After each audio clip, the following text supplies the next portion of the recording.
Hey, teachers, welcome back.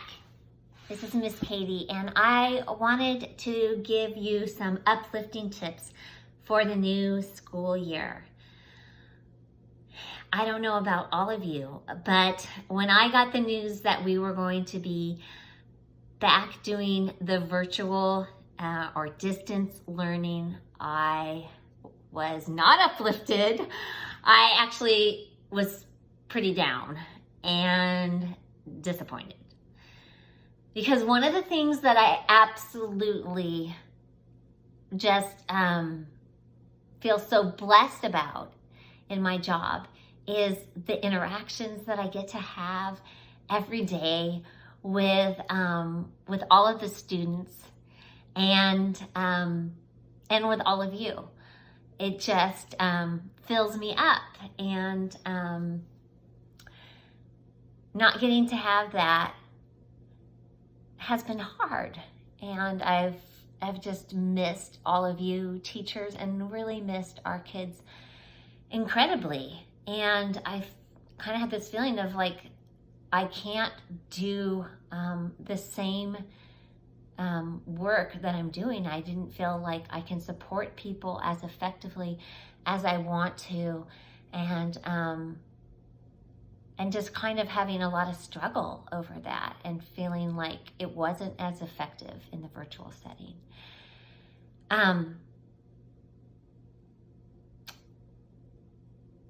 But I've had a change of thought, and so I wanted to share with you what has helped me, because maybe my hope is that it'll help you.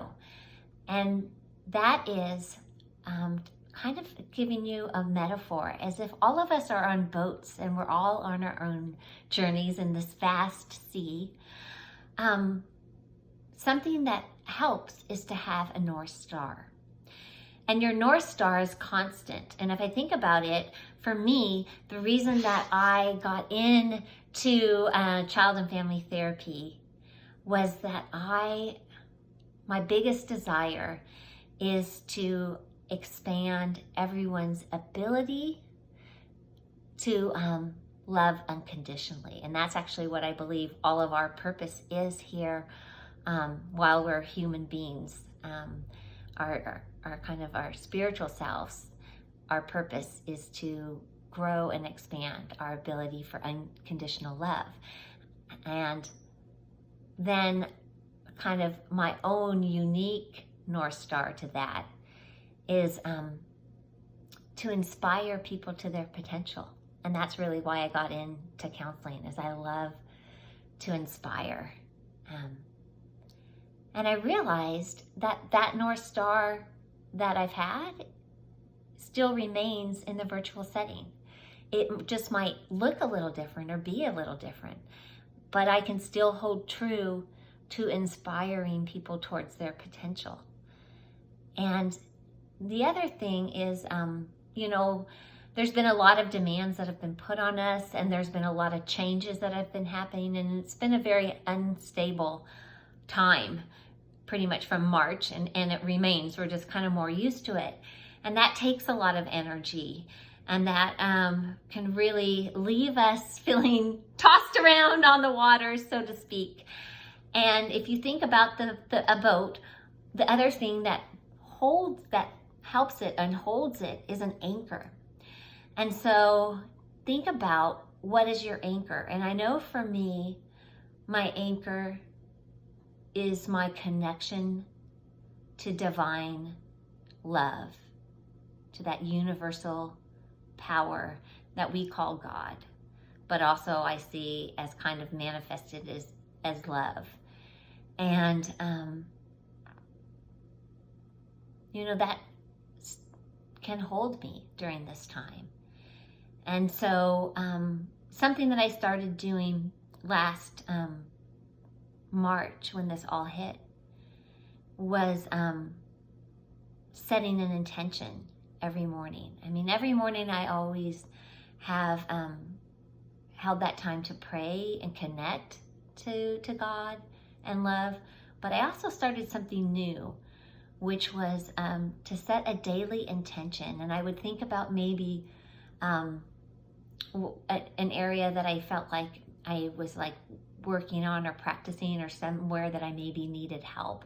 For instance, I was having a lot of tech issues one day, and I could tell that I was just kind of stressing out. And so my word for the next day was just ease, that I was going to move through my day with ease.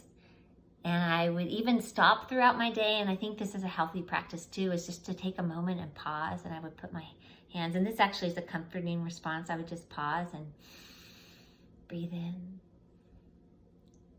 and out. And just using your breath can be peaceful or calm you down, and can be a good grounding practice. But I would also just say my word. Or sometimes if I caught myself starting to stress, I would just kind of smile and say ease.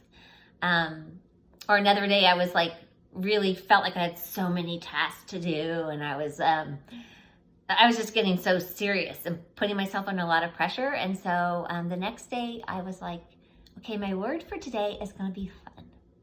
And throughout the day I would just kind of smile and say, it's like fun. So I think having an anchor, deciding what is your anchor, what holds you, and what are practices that you can do to connect yourself to your anchor. Whether it's praying, whether it's meditation, whether it's setting an intention, whether it's reading from the Bible,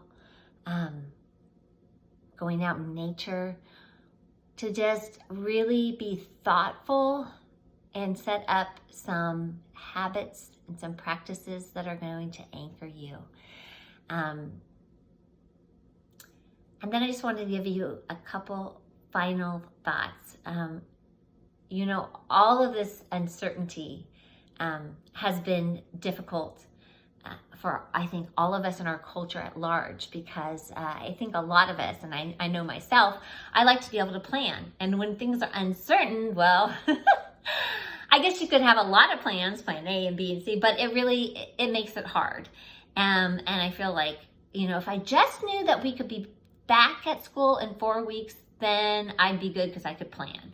Or even if I knew by January, things would be easier. It's hard to operate with all this instability and uncertainty.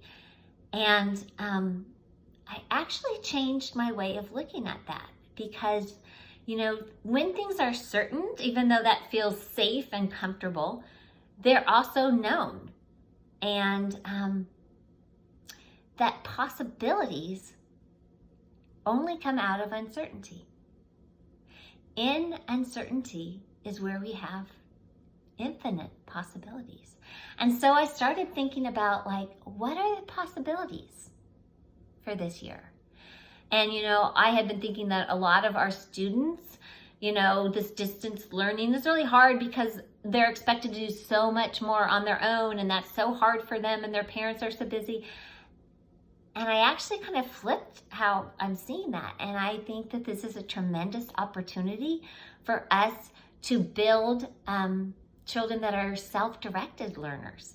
And actually, too, some of their parents have been too involved. So it's a good opportunity for us to help their parents, maybe because they have to step back if they have to work, or even if they don't, to have our kids learn how to be more autonomous, maybe even help out more at home. But, I think there's some ways to have fun with this, even at school, when you're doing maybe a check-in at the beginning of the day or midday or end of the day. Some of it could be like having people show where their study space is and talking about how to set that up and organize that. Or how are you keeping track of papers, and people can share good ideas and, enlist them in being part of the solution in this area with them, and building that skill and empowering them and involving them. I think that they'll step forward and do more of that. And if people are having a lot of issues with Zoom, that can create a great opportunity of talking about how do you ask for help, and and how do you navigate that. Or for kiddos who have their parents really busy, what are ways that you can ask for help when your parents are busy? What do you do about that? And how help people problem solve. So I see that as a great opportunity. I have been really concerned about kids' social emotional well-being because I feel like they're not having opportunities to practice that skills. And while they aren't having as much practice, I think that this generation, which actually is the most narcissistic generation we're raising, and that's why I was like, this is even worse that this is going on. I think maybe now it could be even better, because we could really be mindful and thoughtful about building their empathy. And in the classroom, as a class, when we're doing check-ins or checkouts or midday, even having opportunities to appreciate each other or compliment each other, to notice acts of kindness, to involve kids even to be helpers with each other. I think too, we can expand it to our larger community and maybe make a video for seniors who aren't getting as much visitors, like everyone could sing songs or say inspiring messages, or even send that to Children's Hospital, because a lot of those kids aren't able to have as many visitors, or make cards, make even thank you cards for essential workers, or thank you videos. So I think you can really enlist the students for what are some ways that we can show kindness in our class and in our St. Joachim's community, and even to the community at large, because the world needs that right now, and it's a good time for all of us to grow that. So I'm excited about this school year, and I think it's just full of just amazing opportunities, and it's a time for all of us to expand our love and to build our resilience.